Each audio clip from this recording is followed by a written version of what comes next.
Testing, testing. Are we up? Yeah, it looks good. Okay. Okay, looks good, looks good. Just made it to seconds to spare this morning. Seconds. We have no floater for the first half an hour of the stream this morning because of the sunlight. Beautiful day here. Beautiful day. Another gorgeous blue sky day. Not so bad either. It's Saturday morning here in Tokyo.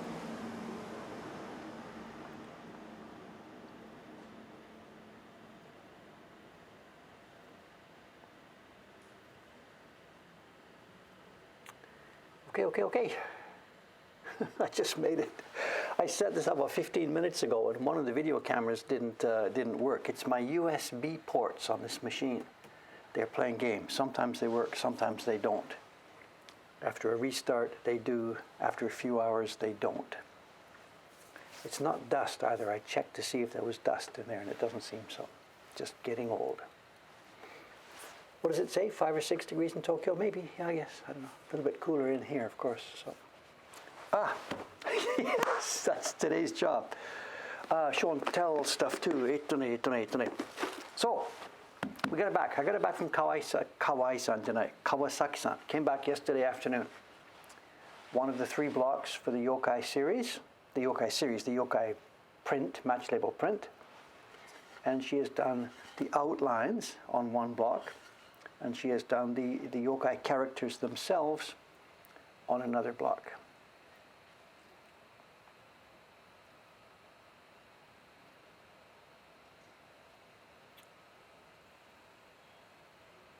So my job now today is to prepare the block for the third. We need 3 blocks for this. One is the characters themselves. They'll be in a dark gray. One is the outlines. They'll be in a black. And then we need a background tone behind each character. That'll be a medium gray. That's my job this morning. I've already printed it. Last night I printed on this block onto a piece of gampi, and that's this morning's carving job. Paper is out. Yes, Ishikawa-san's coming. Maybe she'll come at 9 o'clock or so. She frequently comes during the stream. She'll be here this morning. She's printing that woman with the umbrella print.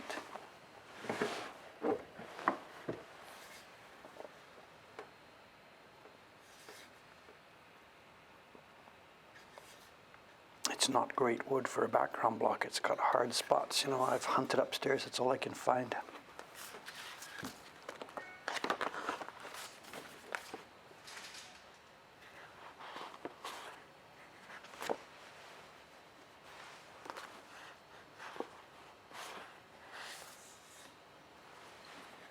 It's worse.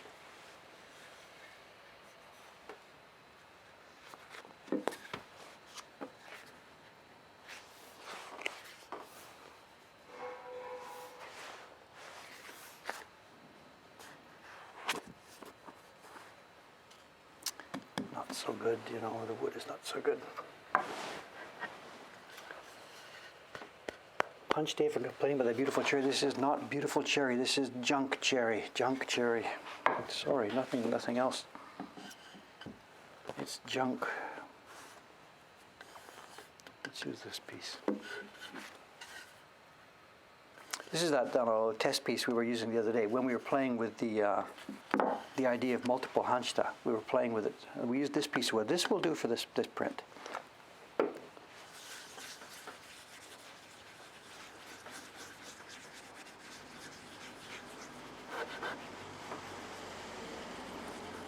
So today's stream, it's going to be this carving, and it may take me the entire stream. It may not. If it doesn't, we'll move on to some dog work. We have a show and tell. A show and tell that's kind of a repeat, not a repeat, it's a repeat plus alpha.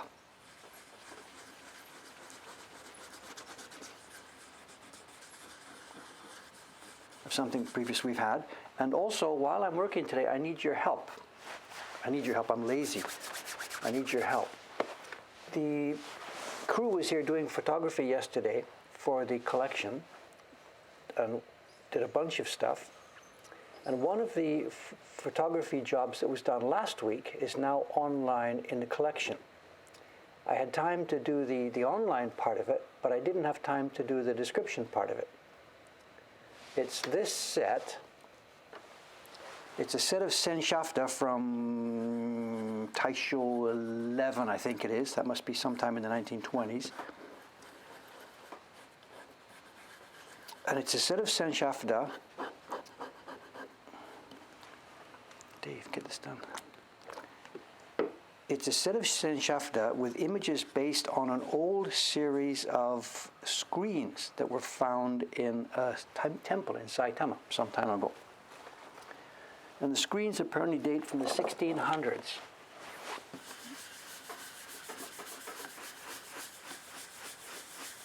And these guys, back in the 1920s, made a set of Sennschafter prints based on those designs.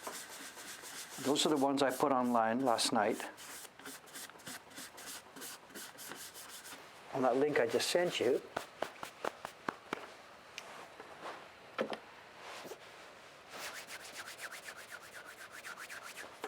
But I have to put the names of all the craftsmen inside. So I posted a few minutes ago, I'm not sure if it's still there. I posted a few minutes before I started the stream here, a list. This is a list in Japanese of the craftsmen represented in that Sennschafter set.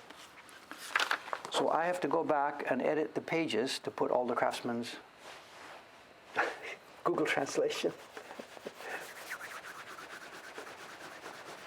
Okay, well, your job while I'm doing this carving today, match those up. The arrow option with looking at one print at a time broke on me. You mean when you've popped up an image?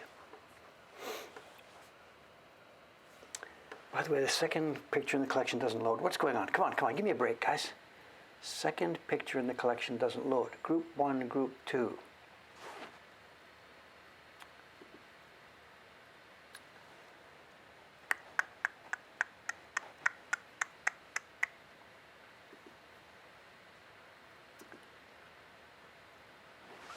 Let's have a look.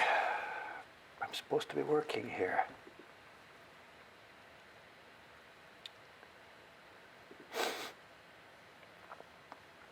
Collection images.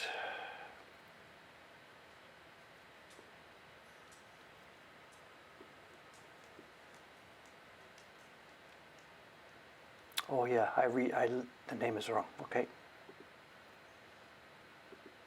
Look at that.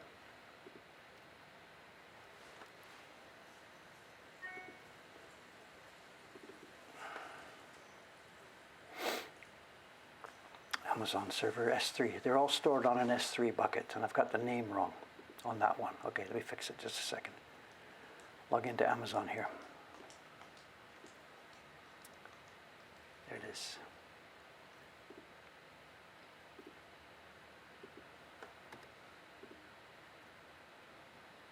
Okay, now fixed. Thanks for the tip.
So yokai carving day, but I myself am not going to be carving any yokai today. I'm just going to be carving shapes here today. Okay, let's get this down.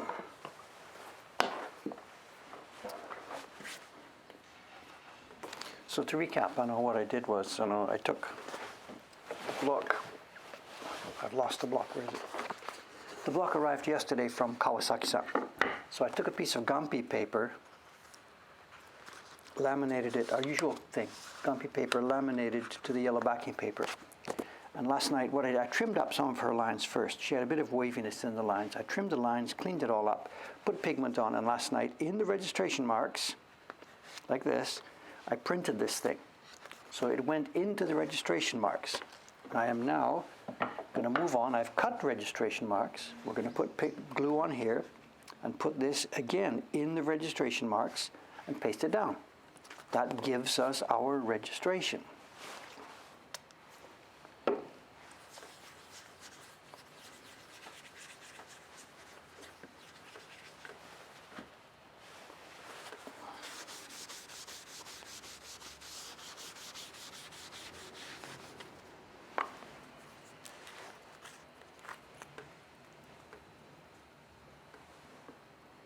Mr. Flyfish, thanks for your email during the night about the broken part of the website.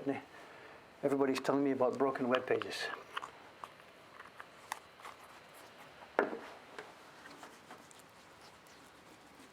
Oops, a bit too much glue here. Let's wipe some of this off. We've learned with this peel, right? If there's too much moisture here, too much glue, then when I rub it down in a minute, the glue comes through into the yellow paper. And it peels off half the Gampi when I peel the yellow paper off. Still a bit much. It's okay.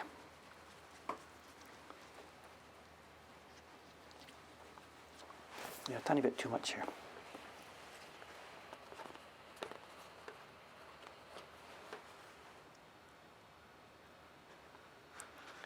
Yeah, Flyfish for Fun here was trying to look at some of my prints on the website yesterday and ran into another place where there's some flash. I had a slideshow on part of the website using flash, and it of course is broken now. So it's waiting for me to put a new module in there.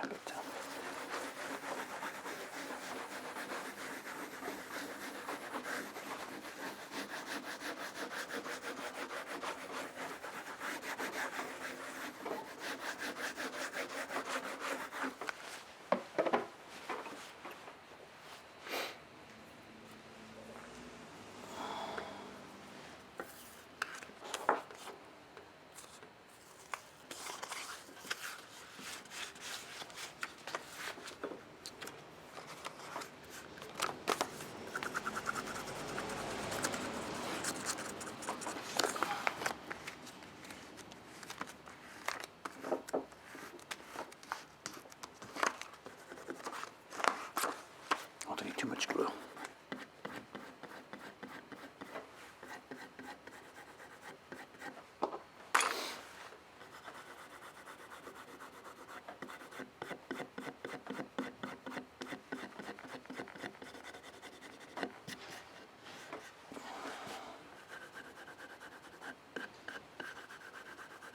Baron, who needs a Baron?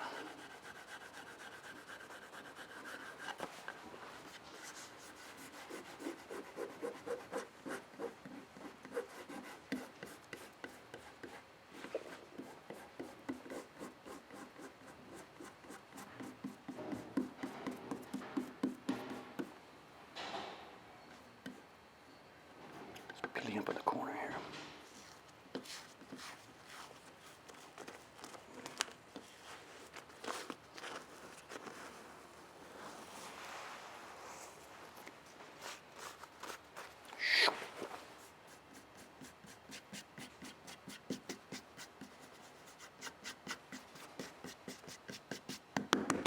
Too much glue. 7 out of 10. Fair enough. What's the matter? You want it in a straight line each time? The corner was coming off. I started to come here. Instead of going down this way, the corner was starting to pick up here. Got it? The corner was starting to peel off the wood. And if I had gone this way, I'd have lost the corner. So I went round and came back off this one. Week start, but solid recovery. Nothing like sitting in judgment, you know?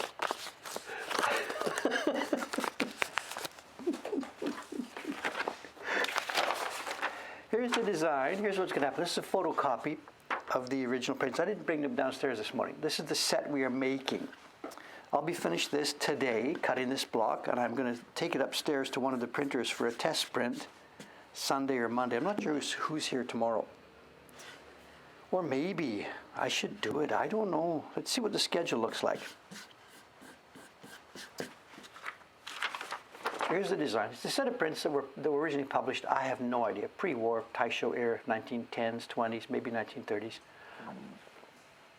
And we're going to publish it. We have no idea who drew it, but I'm almost certain that it's in public domain. Japanese rules are death plus 70. And this thing is a very, very, very old print set. So we're just going to publish it.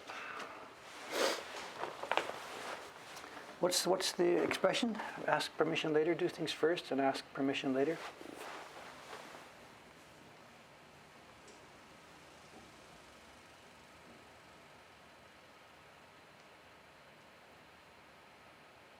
It's wet. I'm going to stall for a minute because this is wet. I really used too much paste.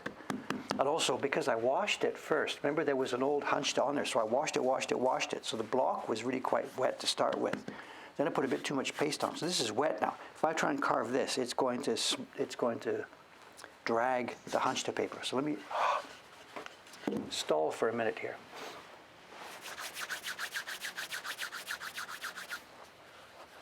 Dave needs a hairdryer. Why do I need a hairdryer? I had a shower this morning, just leave it. Oh, a hairdryer for this. Shh. I don't know. Muck around with wood.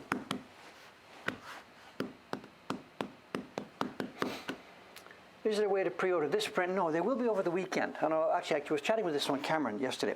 Cameron is trying to get ready with the next. We do a MailChimp letter to people every 6 weeks or so. And we haven't done one now since December. We didn't want to do one in January. Just after Christmas, just after the big season, hey, buy now, buy now. We don't want to do that. So we waited through January, not sending any information to people. And in February, it's time to do one. So probably a week from now, we'll be doing a mailing to everybody, fans, collectors, whatever. But we have no specific interesting stuff for this one. The next cat print is not ready yet. It'll be ready in the one after that. We had no specifically interesting, hey, look at this neat new thing we did. It's just basically going to be sort of an update mail. So I said, give me a few days, wait a few days, and I can have something else ready for you. So Cameron is waiting for me to finish this. I'm going to do this over the weekend, make a sample print, which Cameron can put into that mailer. So this will be available. This will be available next week.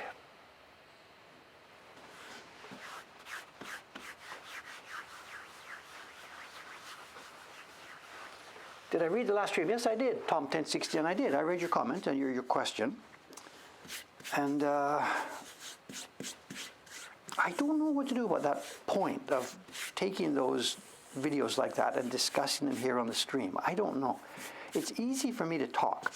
I can, talk. But what I can't do is have a conversation here. Sit here and look at this for 2 minutes and look at your comment and understand it and think about it and then carve and talk. I don't know. So I don't know. So I'm hesitant to start doing that. Somebody mentioned you've opened a Pandora's box, you can't close it. That's not what I'm thinking here. It's just thinking, what can I do sensibly? So what I should do rather is if you took that comment that you made in the chat here, and if you popped it into the YouTube comments, and I've been answering lots and lots, or replying to lots and lots of the YouTube comments. So if you pop that point into the YouTube system, I will see it and think for a minute about what to say, and then I will reply. Okay, I think we're ready to go here.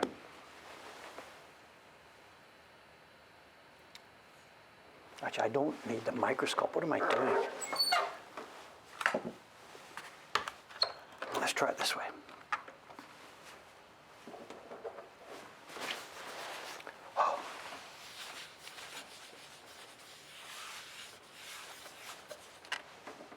Let's try it this way. If I put it here,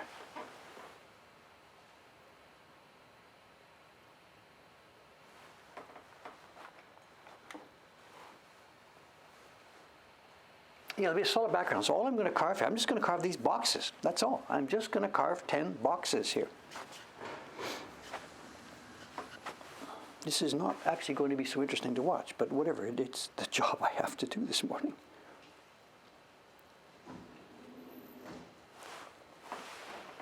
Is that Oshibori? No, different truck sound.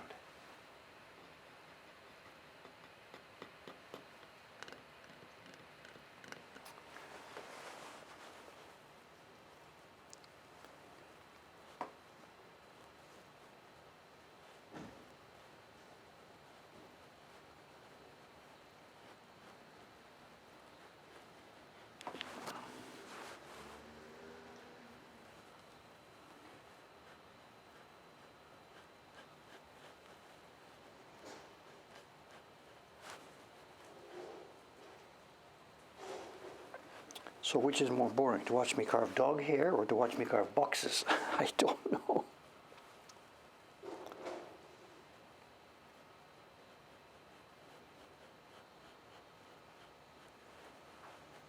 When she sent this block yesterday, Kawasaki-san from Kobe, these middle lines were really too fat. And at first I was thinking, why did she do that? And then I looked back at the master copy I had sent her. And yes, they were a bit too fat in the original one that I sent.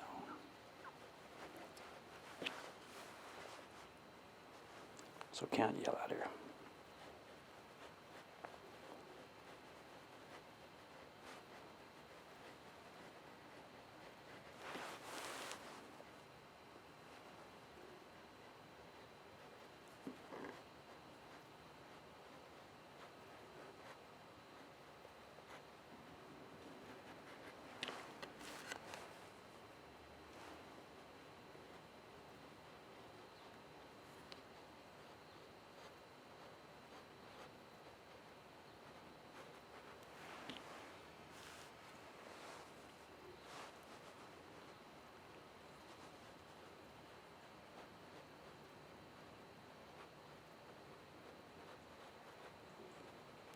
It's a bit too far now.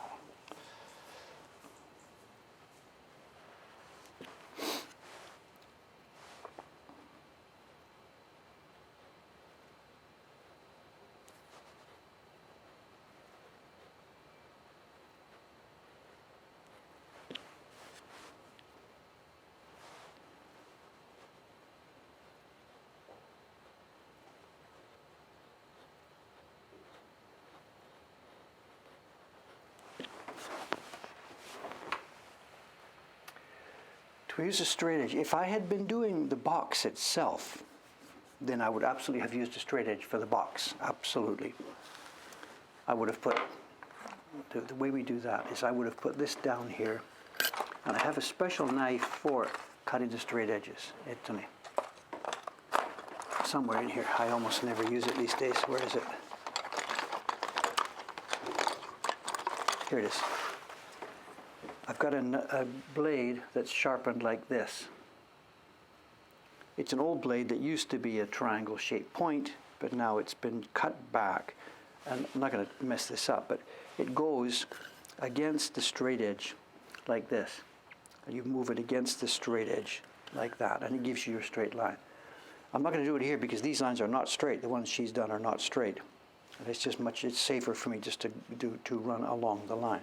But if I had been carving these boxes, I absolutely would have done it with a straight edge and this flat knife. When you've got a knife like this, the tiny angle, it wants to wander. You can go around corners. So when you want to go straight, you pull it back down like this, so more of the blade is in the wood, which hopefully is what I'm doing today here.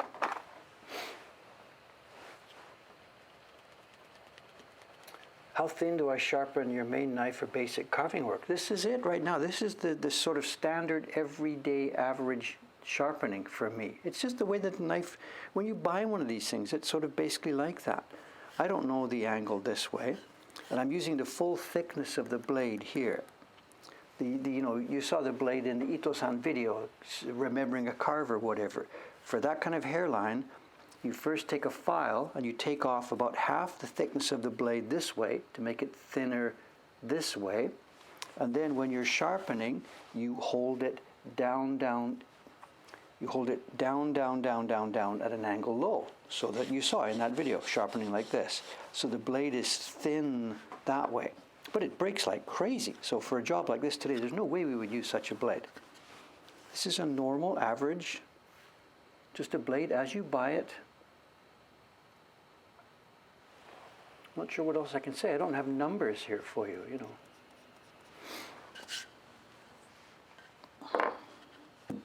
Where did I get to? The first 10. Right. Now, the other thing too about this is cross grain. It's relatively easy to keep a line or to keep a guide cross grain. But carving with the grain now, this is much more difficult.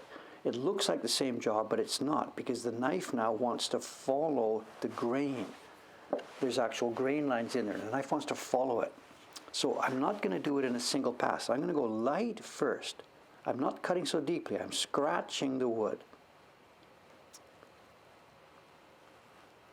so that I can see the line, cut the line where I want it to go, and the wood is not guiding me. And now that we've scratched, in she goes again, a little bit deeper, and bingo, we have our master line. You would think it might be easier to carve with the grain, but it's not. It's more difficult because this wood wants to tell you where to go.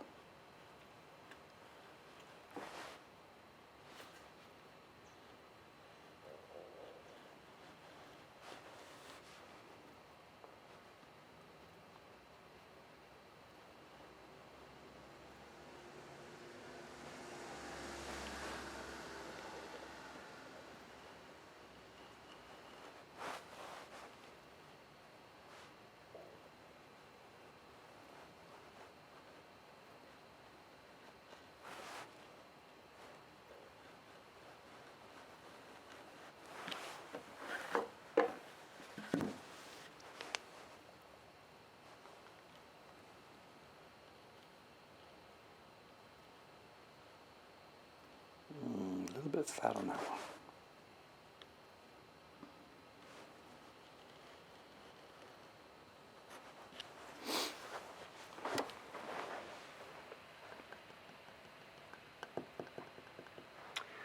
Questions. Is the ramen Neko print available? Not yet. The blocks it's been test printed. After coming back from test printing, the blocks were redone. We made some more blocks. I did it right here on this bench, and it hasn't gone out for test printing again. So it's waiting now to be scheduled again for test printing. I don't have a printer who can do that right now. So it's just sitting in line waiting to be done. Sorry. There's another one, the Bonodori print too. The blocks are all ready, and it's sitting waiting for testing. We don't have enough printers.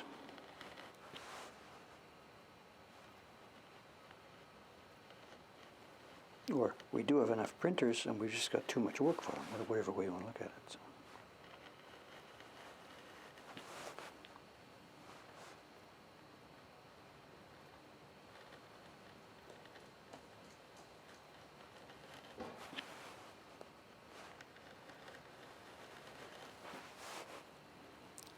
It's funny to think of a labor shortage in this field, you know, but if an experienced printer, someone, you know, full all-round craftsman, shokunin, came in the door, said, is there work for me? I could hire right now today a full-time printer and keep him busy, you know, and pay for it. It's okay.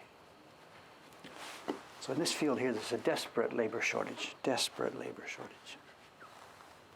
What's that done? That's two sides done. Back to the other side.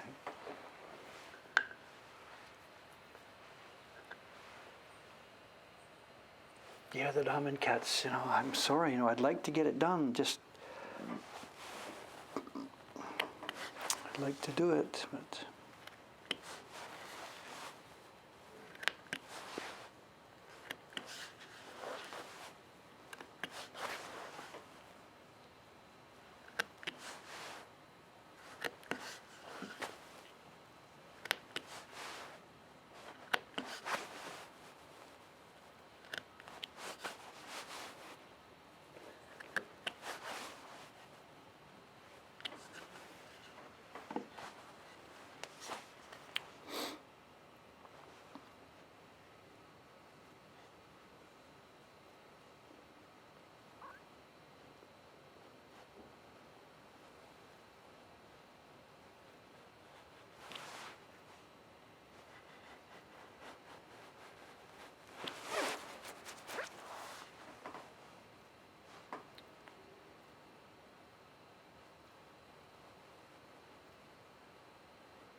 In the days when these kind of prints were really popular, the match labels and the Sinshafta prints, there were workshops that specialized in this work.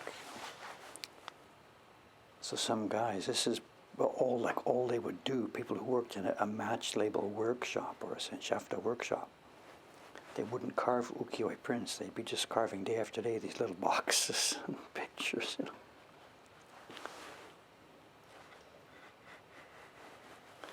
That's one of the fortunate things about our work now these days. We don't really specialize in stuff, so there's always a good variety of work.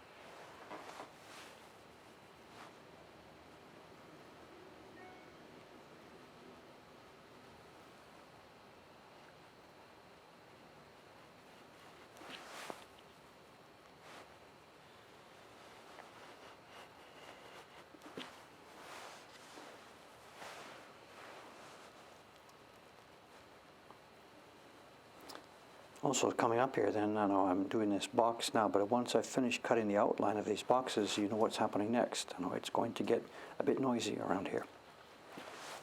I have to get the hammer out and do the clearing work here, so.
Okay, that's 3 sides, 4th side coming up.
Not sure what other news there is I'm supposed to be passing on today here.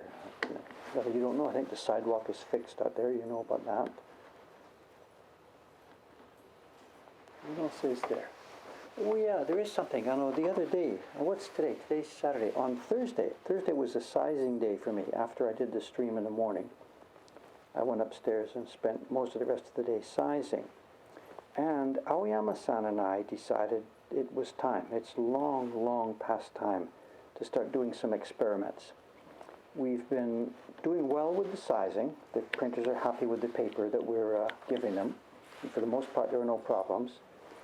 But we'd like to know more about what we're doing.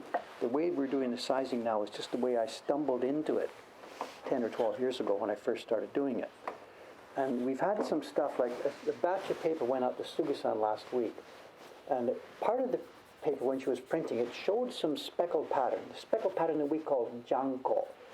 Not junk, it's janko. And that comes, we found that comes if there's too much nikawa.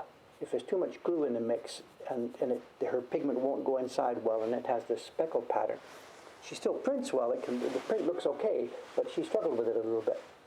So I've found that when I hear from the printers, how was the dose? If I hear janko, then I can maybe reduce the nikawa a bit when I do the job the next week or so. This is affected by the temperature. When it's warmer here, we need less glue anyway. When it's colder, when it's warmer, we need more glue. Sorry, backwards. Summertime, we need more glue. And in winter, we need less glue because the paper's stronger. Anyway, that part of it we've got figured out. If we reduce the glue too much and the paper becomes too weak, then when they're printing, fibers come up off the top of it. And they call it keba, ke, hair, ke ga deta, keba deri toka. There's different words for it. So I've got to find the level of glue in between those two things. Too much glue, it's speckled. Not enough glue, the paper pulls off. So normally, okay, we've got this worked out. But the last couple of weeks, I've had reports from the printers of a strange anomaly. The paper has been showing some of the speckle, as though there was too much glue in it, but also it's feathering on the front side, as though there's not enough glue on it. I dropped my microphone. Hi, thank you. Microphone was off the lap. Testing, can you hear me now? Sorry about that. It's really nice having feedback on this stuff, Whatever. When I'm doing the YouTube videos, this happened last week when I did that one about the meaning of life. I did take one, take two, take three. Take three was really good. Oh my God, the microphone wasn't turned on. Anyway, long story short, there's an anomaly with the sizing.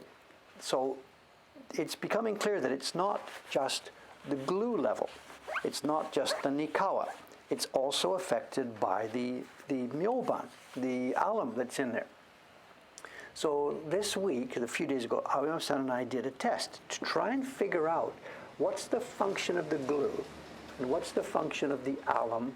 We did a test on Thursday. I did the normal job for the printers first. Then when it was finished, we mixed up a new batch of size, glue with no alum at all. And I did some test sheets. We then put some alum in to bring it to half of what we normally do, test sheets. Put some more in, normal level, put some more in, way over, and put some more. So we did 5 levels. We did alum 0, alum normal, and alum double, and then we did one in between those levels. And that paper is now ready upstairs, and I will be giving it to the printers starting today. Ishikawa-san's coming today to do some printing. I'm going to give her a few scraps of this paper and ask her, stick this in your stack, tell me how it prints. And I'm going to tell her that we're experimenting with the sizing, but I'm not going to tell her exactly what I've done, because I want to hear her feedback first without any expectations. I just want her to tell me, I can't do that, blah, blah, blah, what went wrong. And all the printers, myself, Suga-san, Ishikawa-san, and Ayumi-san, she's going to do it. This week, we're going to go through this, all of us, testing this. So this is the first stage of what can maybe be a long, long process. Once we see how this changes, then we will change some other variable. And bit by bit by bit, we'll mix and match and try and learn more about about how sizing actually works. And what we can't test is 50 years down the road. We can test for the printer printing it, but maybe if we do it this certain way, it looks really good, but it turns out the paper all gets foxed 10 years from now. Who knows? We don't know. We can't test that.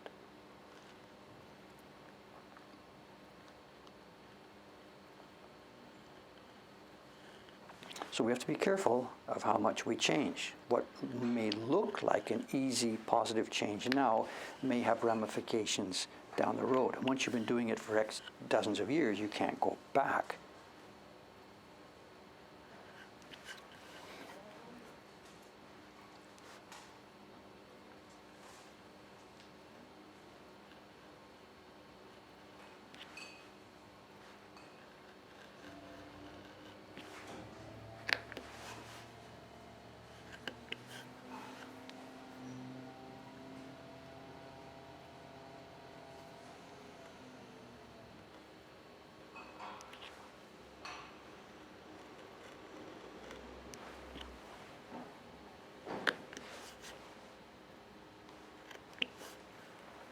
Okay, done.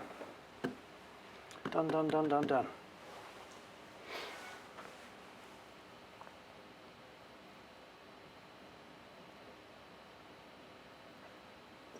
Woodblock print recreations of psychedelic posters with fluorescent pigments. What could I bring to the table that they couldn't do in the original version? It would only make sense if we could bring some interesting, new, more beautiful aspect to it than the original one, I think. Okay, stand by. Long-time viewers now know what's going to go on. New viewers, stand by to be assaulted.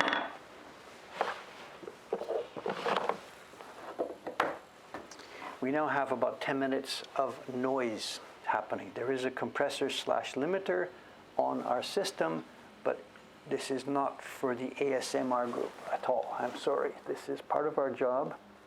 My job. So many comments about ASMR on the YouTube videos, you know.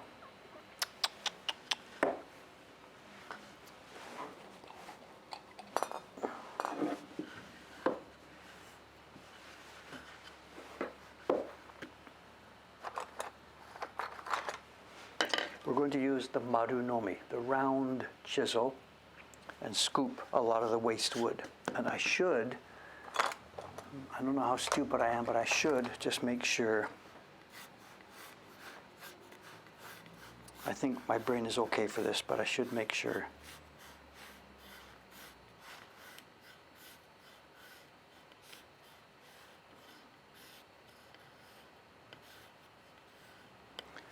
To make sure what I'm going to keep.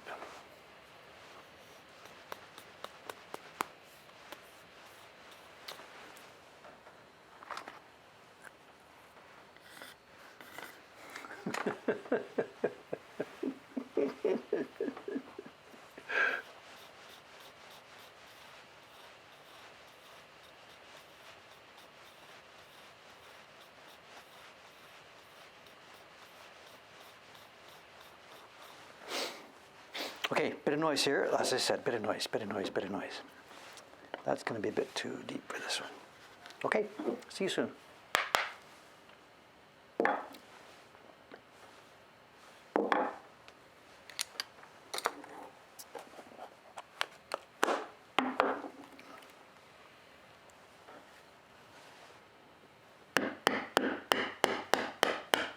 Wrong way.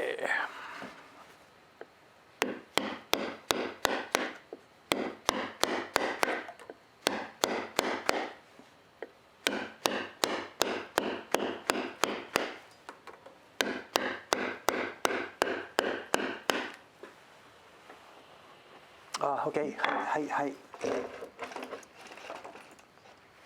I always forget that one, John. Remind me before I screw up.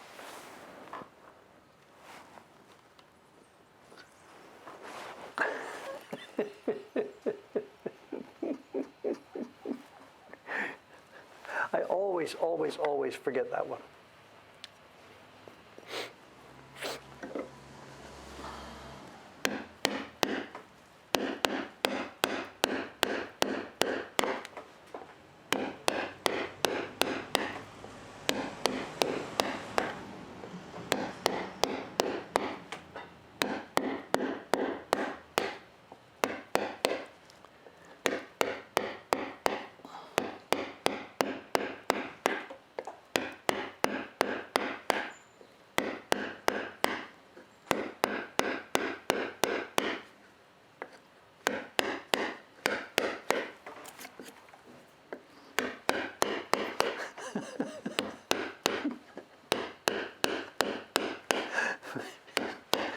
Talking about that ASMR stuff, right? What do the ASMR people do? They do like little click, click haircuts or this, scraping, scraping. This is ASMR for real men. So.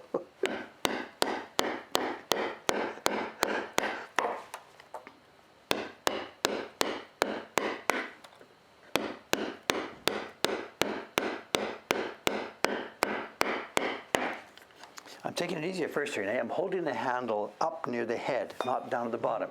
When you hold the handle at the bottom, you've got lots of leverage and you can whack, really drive it. It's early on this block. I'm not sure how the wood grain is. I want to do it short strokes so the hand comes up at the top instead of at the bottom. And also with the chisel. So I'm very short strokes. Not trying to take off too much wood all at once.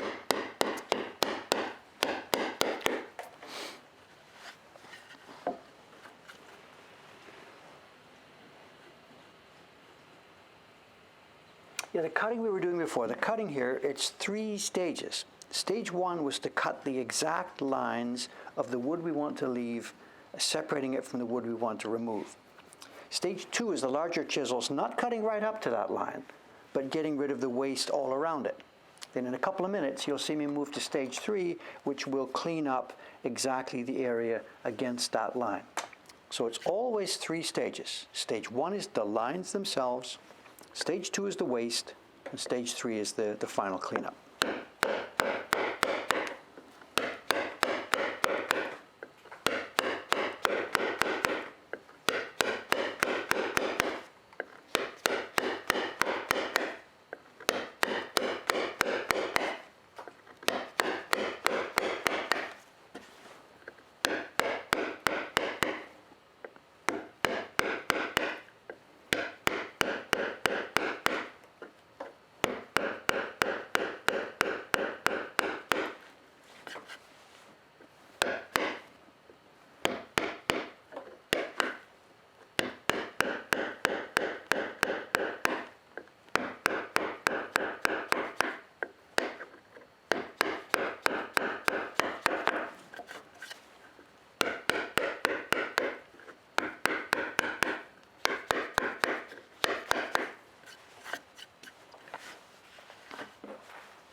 Is the outside mic on? The outside mic is on at normal levels, yes. I don't hear any crows and stuff. Or maybe this banging is fixing the level so the outside mic isn't showing. It's there. Outside mic is on. Saturday morning, still a bit early out there.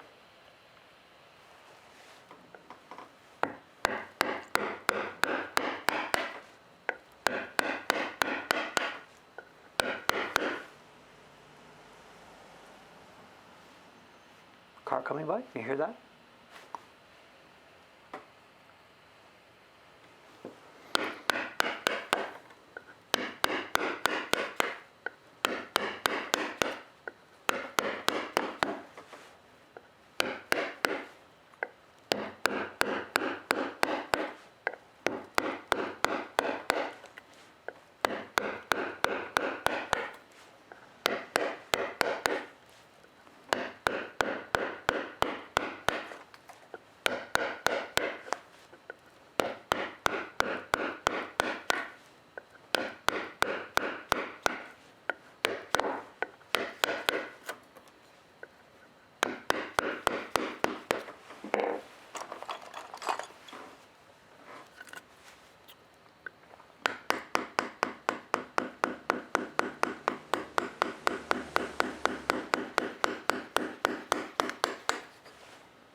Now the inside stuff, this chisel here is just a little bit too wide. I could get in there like this,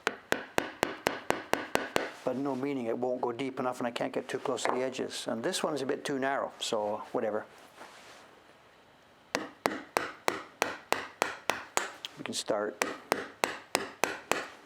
all the way around.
How's our time? 8:56. So, we're going to get this finished or not? I don't know. Don't rush, don't rush, don't rush.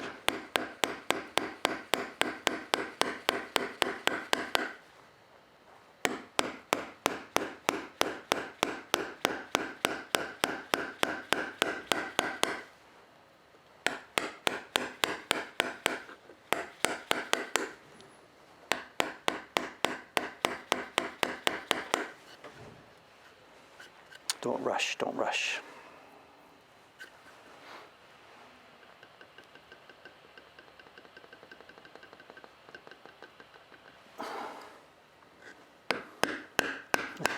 Talk about Edmonton weather, are you? So I honestly don't remember it. We moved to Edmonton in 1957 and we left there in 63, 64, 64, I guess. I don't know. We were there for 7 years. So.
One more.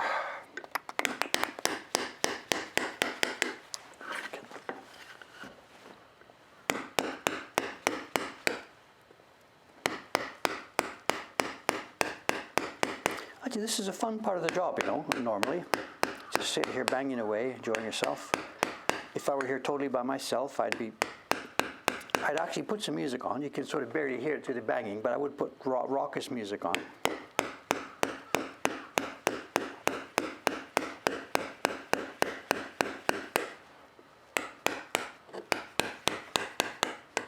Okay, now, before it gets quiet, we're going to get a bit more noisy because what I've done here is I've delineated the area, but if we were printing this, if we were using our printing brush to do this, the brush would bang here, there would be pigment left on here, the paper would go down, the barrel would pick up pigment, and it would be a mess.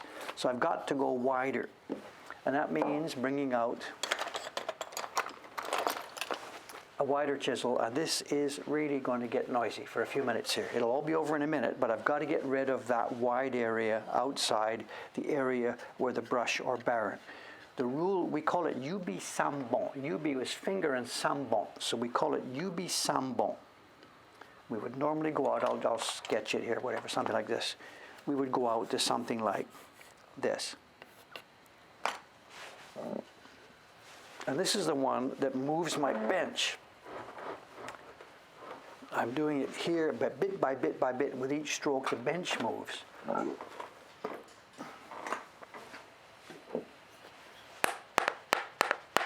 No, there's no text boxes. We're doing this straight with no text boxes. We took out the sponsor's name and we're not putting our own name in. So there is no text boxes on this one. We just have the straight outside box and we have the character of the yokai. And I moved them around. I shuffled them around and I redraw bits and pieces.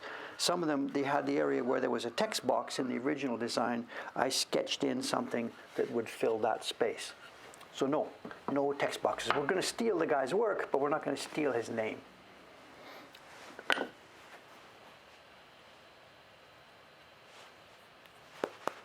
Okay, cover your ears, a couple more minutes of this.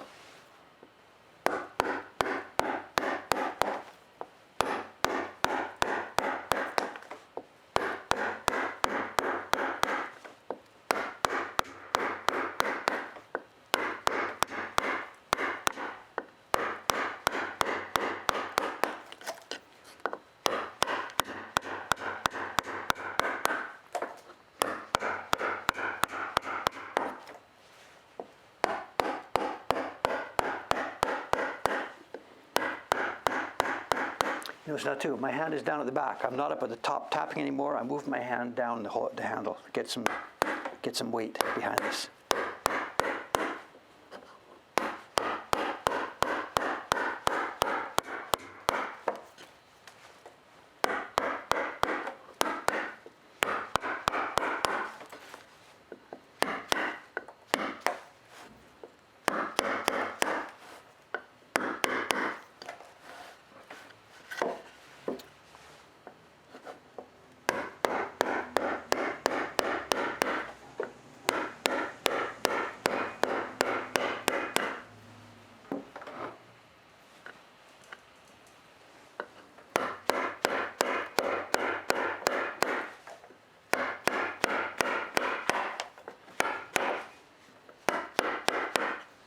Funny noise here, I don't know what that is, but.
Under the bench they go. In the hole, under the bench.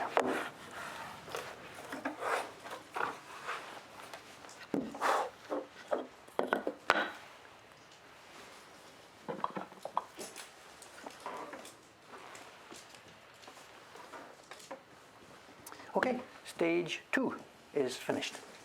Delivery. あ、おはようございます。お、今日も一杯。置いてきますね。お願いします。はい、どうも。はい、Thank you。どうも。はははははは。Prints. It's one of the boxes is from Chiharu-san, one of our printers. She's been doing a batch of GJ Number 3, she's been doing the 3rd print in the Pilgrimage series. We were out of stock on that one. And then the second box, I can't see what's inside it. I don't know. No idea. Okay, stage 1 finished, stage 2 finished. This is not ready to print. They're still up against the edges, are still rough. So now we've got to remove the rough from the chisel and get up to the lines. But before we do that, something else I've got to do here. Why was this block built in that way, part of the grain going opposite? Because Aoyama-san has been struggling upstairs to find good wood for hard blocks, for key blocks. And he pasted this one up on this one, and he had another good piece, but it wasn't big enough to fit the whole thing. So we knew that at some point along the line we'd be having a shorter print. So he just pasted this on, and you can't leave it partly empty, so he just filled it with another piece. We knew we wouldn't be able to use the whole face, but he had a good, nice piece, and today is the day it's going to be used. And in fact, actually, I'm going to cut this later. I'm going to slice this. Same thing with this one. We used a larger piece. I'm going to cut this off, and on the back side, the same thing. It'll be cut off. So we'll end up with blocks that all match in size.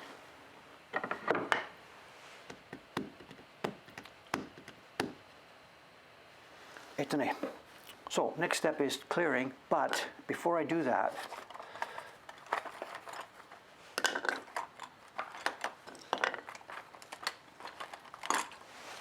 it can't be helped. I have to go visit the smallest room in the house. Back in 1 minute.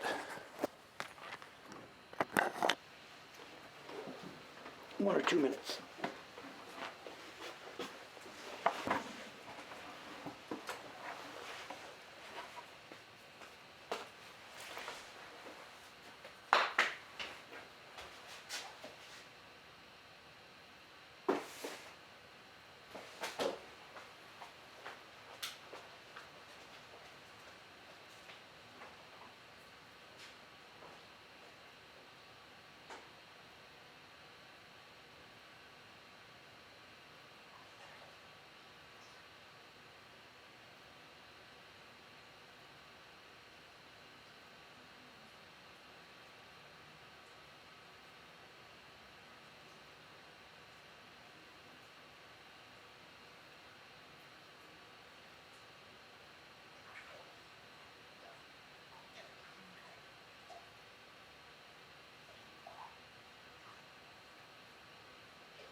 Sorry about that. 2 cups of coffee this morning. I was up early this morning, so sometimes I'm up late. I just run down here and I just barely get in time for this stream. Today I was up early. I was up at 6, pulled her paper out, and didn't go back to bed. I stayed up. And the downside of drinking 2 cups of coffee is that I can't make it through a stream. John's telling that story. It's funny. As I was standing over there just now, John, I remembered that episode. I remembered that. But I wouldn't have told that story on you. You tell me about yourself, that's fine, but I wouldn't have mentioned it, actually.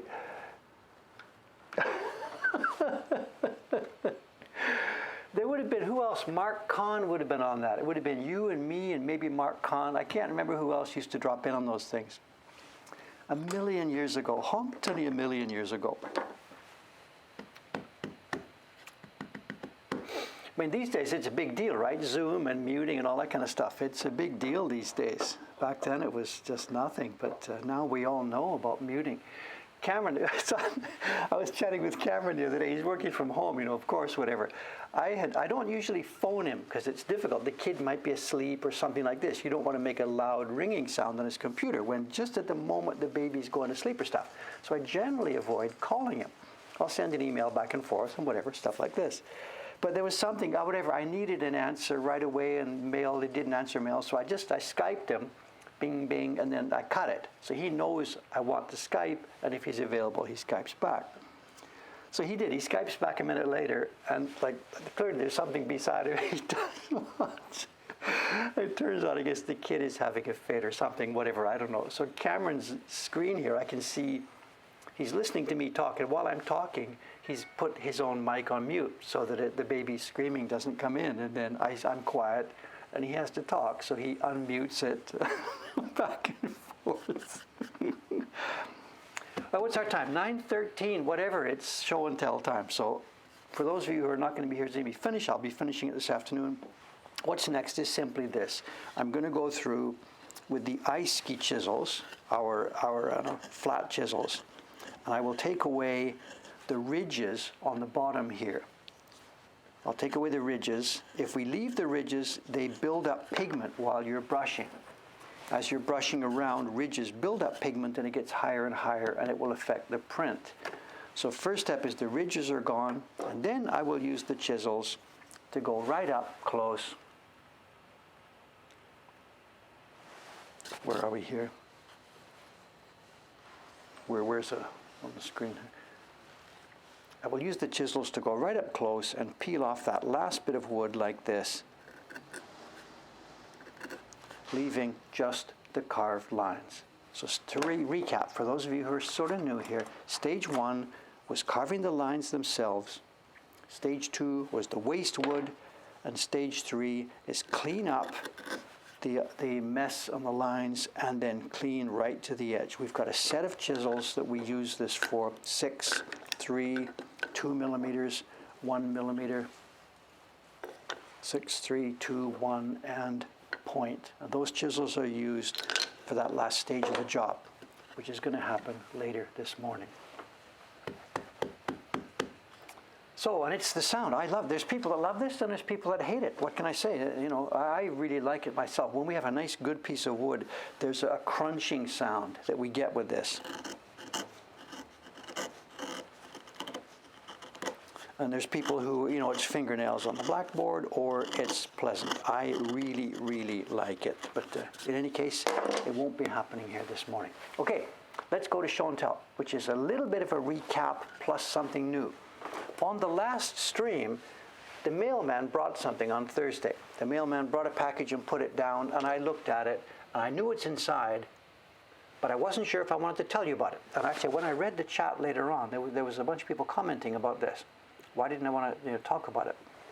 Simple thing is because it's going to be an object for sale. And this show and tell is not about selling stuff. But this one I have got to show you because it's not just about that. First, recap. Something that you've seen before. This has been featured on David's Choice video. When we did a story about the Tokaido series, I did a video, number 11, about the Tokaido. Then a week or so after that, I received a package of prints, and they were so good that I did a separate video about it. I'm not going to look at them all today. I'm just going to remind you about what it was. It was an album, a little privately put together album from Meiji 39, and it was an old photo album, and inside the album had been put a bunch of woodblock prints. Beautiful, beautiful, beautiful postcard type woodblock prints. We don't keep them in the album anymore. We keep them loose by themselves. And they were gorgeous woodblock prints from Meiji 39, which is 1906, I think, 1906. Anyway, since then, now that I found out about that set, it's published by a company called Fujisawa Mankado.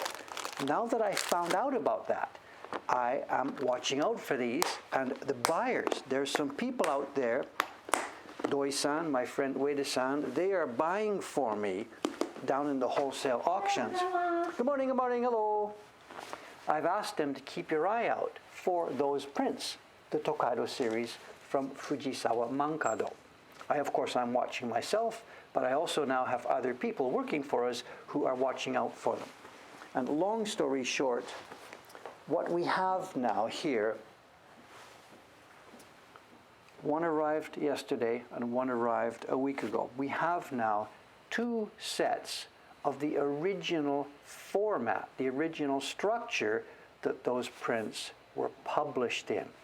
This is how they did it. What you're seeing here, this little blue folder, is not part of the original set. Some collector along the way has made this himself or ordered it himself. And we now see this is the package that was originally published back in 1906. Let me take this off as well. And we have 2 of them. One of them we are going to keep for ourselves, and one of them is going to go into the flea market, and out it goes. And it's really what they have done. I had never known about this. I didn't see this until last week when this came in. You know, before I've shown you some of these little accordion folders where you go through one by one by one by one, you get to the end and you flip it over. That's how this was published. It's Hiroshige no Shitsu, Hiroshige's brush, Tokaido. And it's done in the form of an accordion album which views from both sides. We open it this way, we see the title page, and away we go. You flip through, flip through, flip through, looking at all the bits and pieces. When you get through to what looks like the end of the album, you flip it over and just start again, and you keep going, and you keep going, until finally when you get to the end of the Tokaido Road at Kyoto, that's the end of it, and that's back to the beginning where you were before. So, wait, there's more. You're halfway through. Let's have a look at what they've done here.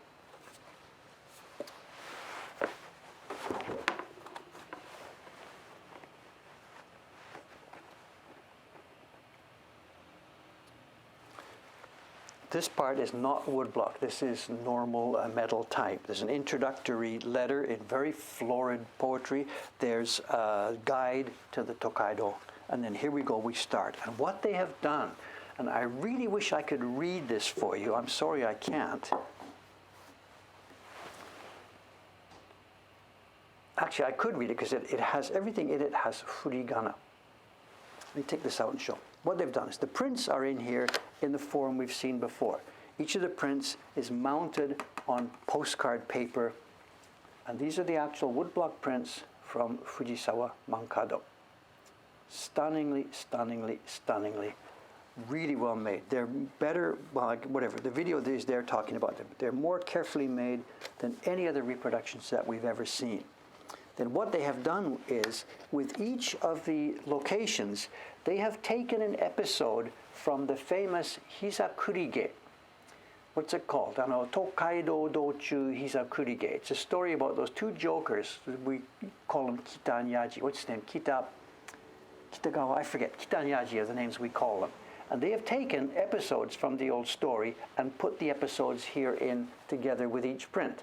And they have put them so that kids can read it. They have put the actual furigana on each one. So David actually could sit here and read this thing, even if he wouldn't understand some of the things that are being said. It also shows each one. Nihonbashi yori Shinagawa made ni ri. It's got the distance from each station to the next station. It is 2D to the next station from here. It is an absolute fabulous presentation. You can sit here, I mean, for a typical Japanese user, you could sit here and just read this. You enjoy the prints, enjoy the story. It becomes a readable book. It's fantastic. And the prints are, whatever, you've seen them. They're on our website in high resolution. They are just insanely well made. And away it goes, page after page after page. Beautiful prints, an interesting story. And I had no idea. I had never seen this book before. As I said, we got the loose prints in that set a few weeks ago, and I was astonished by the quality of the prints. And now we have the actual package itself. from the Meiji time. This is the Shanksmere. Yes, this is Hizakurige Dochu, Tokaido Dochu Hizakurige. It's the Shanksmere story. The Shanksmere story. So whatever, in the collection already, I don't have a link for it, somebody can find it. We've already got them uploaded. I uploaded into the collection already the images from this set. What we will do at some point in the future, this is not going to be a high priority, we are going to scan the story pictures, the story cards, and put those in too. There's 55 in the set, and you go down the Tokaido Road one by one by one. Can we zoom in on one of these just to see what's going on here?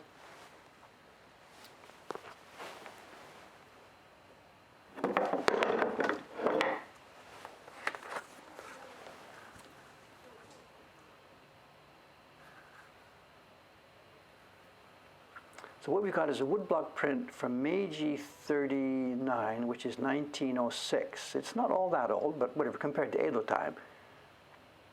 And they're a little bit toned with age, but everything you see here is carved and printed. And for scale, there's my finger. And all these characters are carved on blocks of wood and then printed in multicolor woodblock prints. That's about the max that we can zoom in here, I think. And they're incredibly, incredibly well made. And quite often when publishers were reproducing these in such smaller versions, they didn't care about detail because nobody was going to look at the detail. But these guys, for example, look at the different colors of the roofs.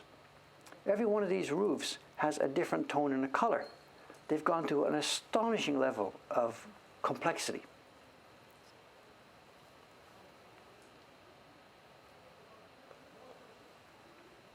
And everything you see is carved and printed. The signs on that house, the shop that's there. We can even read it. I'm not sure if it's meant to be read. It's 2828. It's a number. Oh, it's a signpost. Maybe it's Nihachidi, 28D to the next station.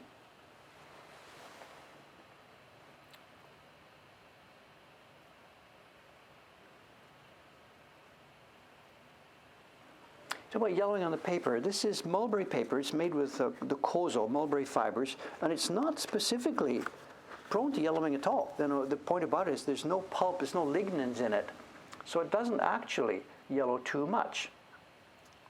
This is simply, it's 100 and whatever it is, 114 years old, so it has become toned, but that's just a white piece of paper from 114 years ago.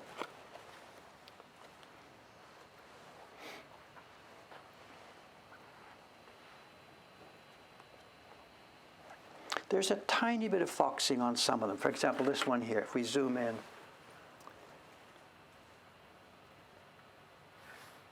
Look at this one. This one has some foxing along the end of it here, not so much. So I think what I'm going to do with this, for preserving it, the mulberry paper is high quality, but the paper they've used for making this album is just normal paper. It's not washi. And I suspect it's not acid-free or anything like this. It's survived well for 106 years, but for the next 100 years, it's probably not so good. So we are going to slide the prints out and keep them in a separate form, like I did with the other one, the one I just showed you before. The album, we've kept the album and we've kept the prints, but they're separate so that the bad paper of the album doesn't adversely affect the prints. And we will do the same thing with this book. We're not going to destroy it, slice it up, but very luckily, the prints for this one are easily removable. So we will simply store them separately.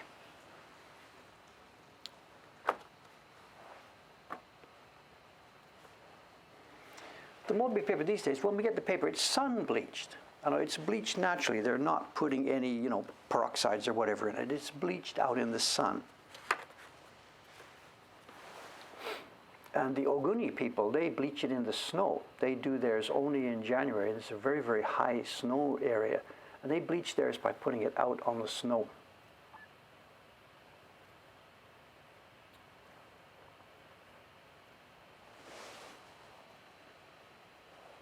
You can see, it is foxed a little bit.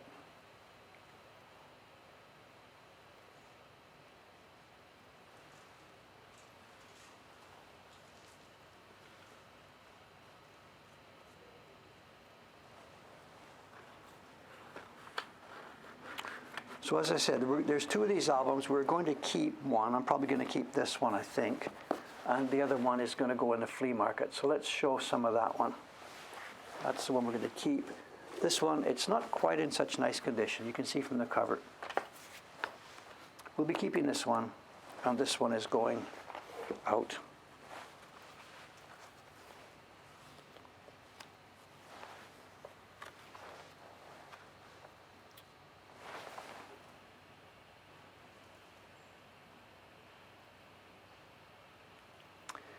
I'm not sure what I'll do. I'm going to sit here and compare the two books side by side. What I'm interested in is, are they the same blocks? Were the blocks recut? Were the color blocks recut? Something else. So I'm going to study it first. I'm going to compare every one of these prints side by side before this one is sold off. I can't afford to keep everything. I'd love to keep all of these old sets, but I can't. I mean, we've got 3 sets of these prints. I can't keep them all.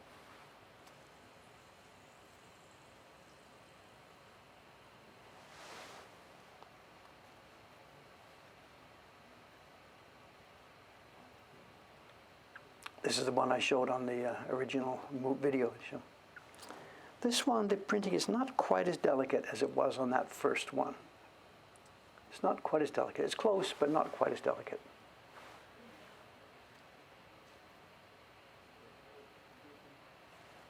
Yeah, this one is less foxed. On that print. They're nice, you know, even this one, even this third set is nice, you know.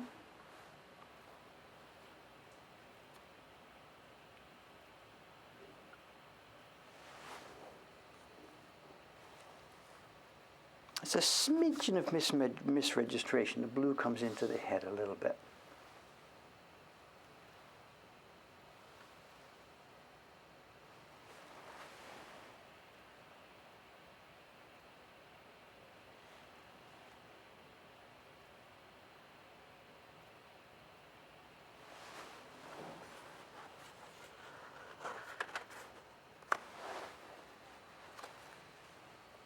Some of them are dirty. Look at this one. Look at this. This one's nice and clean.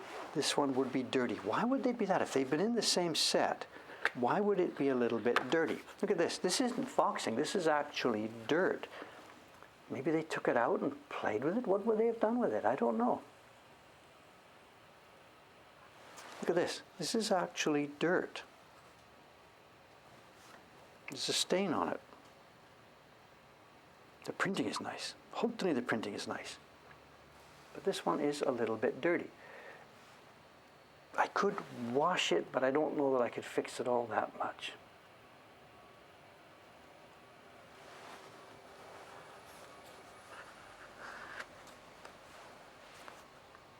I don't know, it's dirty. So look at that, it's dirty on top. So it received its dirt while it was in the book. Interesting. Just someone had the book and left it open on that page. How could that happen? How can just one page of a book get dirty? Next page is clear and clean again.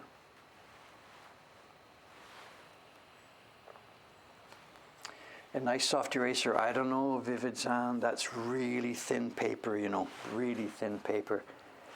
I think, like I said, it could be taken up, it could be washed, it could be delicately tried with an eraser, but almost certainly you're going to do as much damage. I would leave it. Even with all the experience I have on these papers, I would leave it.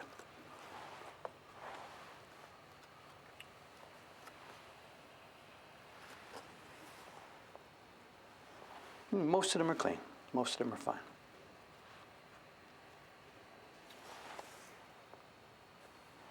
Here you go, Hakone.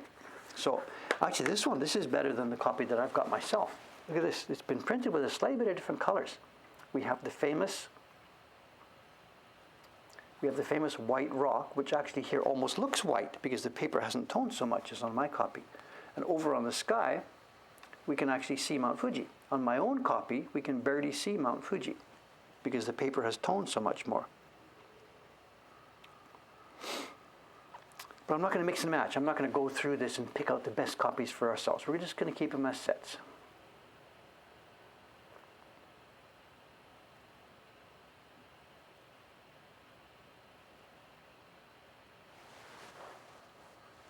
Interesting, that green, nay.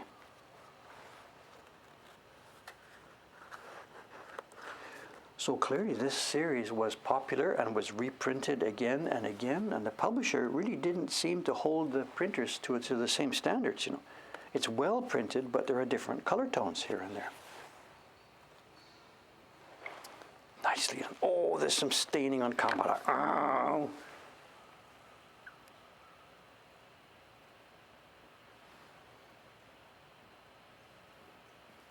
Look at this. Beautiful, but there's a stain there. I don't think I can play with that. Maybe. I don't think so.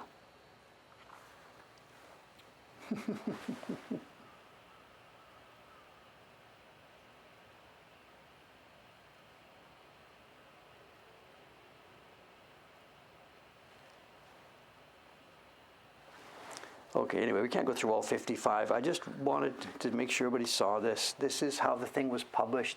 This is the set that people would have bought and purchased back then. And it seems to be pretty rare. I've never seen this. This week now we got 2 of them suddenly. But in all the years I've been mucking with these prints, I have never seen this before.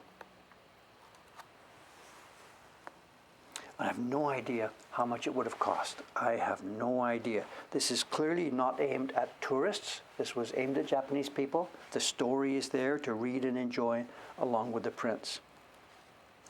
What would it have cost? I don't know.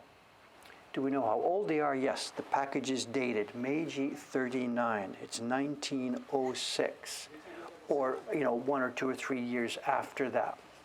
The package is dated 1906. They would still print it the next year and the next year. It could have been printed for quite some years, maybe 10 years. So maybe this particular copy is 1906, 1910, 1912. I don't know. The publishing date is 1906.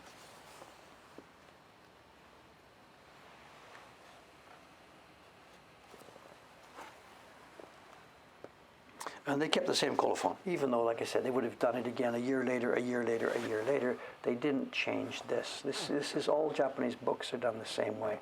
They set it and forget it. And it's right here. It's Meiji 39 public. And this is the guy's name. The company was Fujisawa Mankado. And this is Fujisawa-san. Fujisawa-san. I'm not quite sure how it's Bunjiro, maybe, or Monjiro. I'm not quite sure how he would have pronounced his name. And as we said, once you get to the end, you flip it over and you just start all over again to get back down the rest of the highway.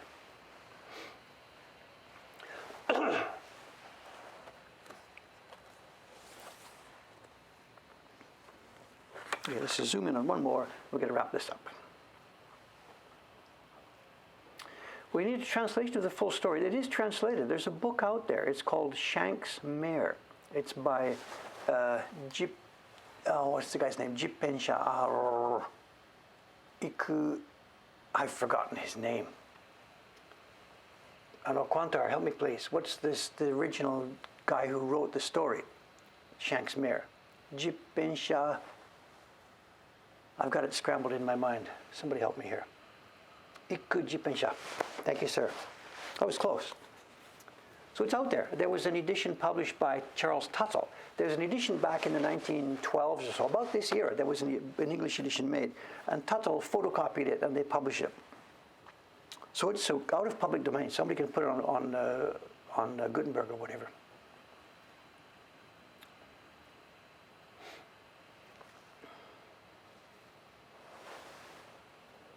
Honestly speaking, it is not, it's certainly not great literature, and it's actually really not all that interesting. It's interesting to dip in here and there. These 2 jokers are fooling around. It's pretty slapstick and whatever. Dabble into it, and it doesn't match the pictures. It's not those 2 guys in these pictures what they're doing, of course not. I myself don't find it all that interesting, but whatever.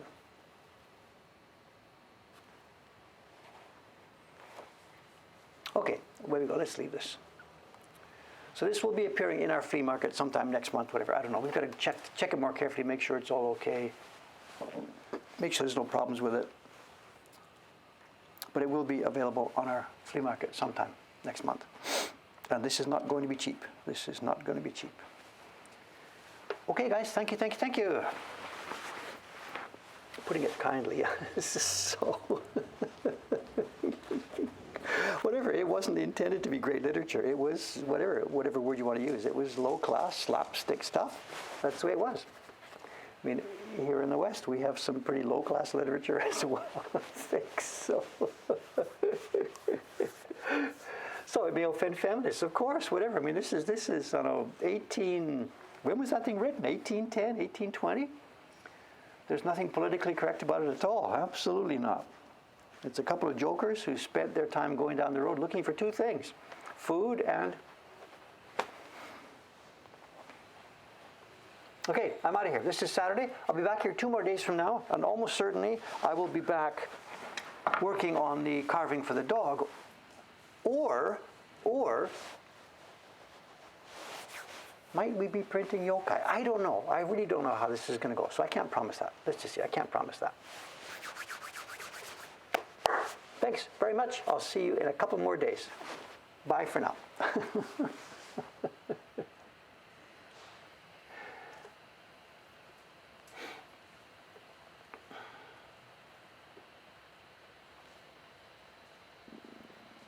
We do almost have a floater ready for takeoff. Oh, a floater with a shadow. Look at that. It's got its own shadow. It's the rocket exhaust coming down the bottom. Look at that. Haven't seen that before.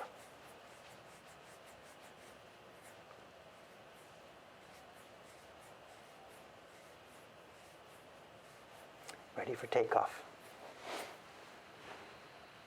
Okay, shutting her down. Thanks. Bye for now. See you in a couple of days. Bye for now.